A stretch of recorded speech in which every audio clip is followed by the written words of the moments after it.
அதுக்குள்ள உட்காண்டா எப்படி? மிச்ச கேள்விக்கெல்லாம் யார் பதில் சொல்லுவா? குட்டி சிங்கம், உங்ககிட்ட கேக்குறேன், நீங்க உருவ அமைப்பு எப்படி, உங்கள் உடல் இடை ஏன் இப்படி இருக்கின்றது? அதுக்கு ஏதாவது நீங்க சொன்னீங்கன்னா கொஞ்சம் நல்லா இருக்கும்ல, நாங்களும் தெரிஞ்சுக்குவோம்ல.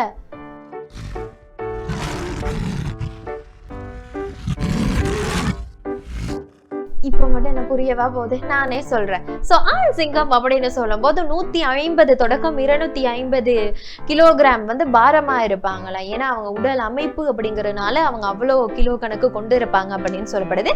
பெண்கள் அப்படின்னு சொல்லும் போது 120 தொடக்கம் 150 வரையான கிலோ எடைகள் உடல் எடை கொண்டிருப்பாங்க அப்படின்னு சொல்லப்படுது. ஆண்களை ஸ்பெசிபிக்கா காட்டக்கூடிய ஒரு விஷயம் இருக்கு, இந்த கூந்தல். அவங்க கூந்தல் தான் அவங்களை தனியா பிரிச்சு ஒரு விதமான அழகா காட்டுமா. நீங்களே பார்த்திருப்பீங்க, ஆண் சிங்கமா பெண் சிங்கமாங்கும் போது ஆண் சிங்கம் அழகா இருக்கும்ல, அதனாலதான் பசங்க ஆண் சிங்கம்னு சொல்லிக்கிறீங்க போல இல்ல குட்டி? சரி, ஓகே. பெண் சிங்கம் அப்படின்னு சொல்லும்போது அவங்களுக்கு கூந்தல் ரொம்ப கம்மியா தான் இருக்கும். ஆனா கூந்தல் இருக்கா, அது ரொம்ப கம்மியா இருக்கும், இருந்தாலும் அவங்களை பிரிச்சு காட்டாது அப்படின்னு சொல்றாங்க.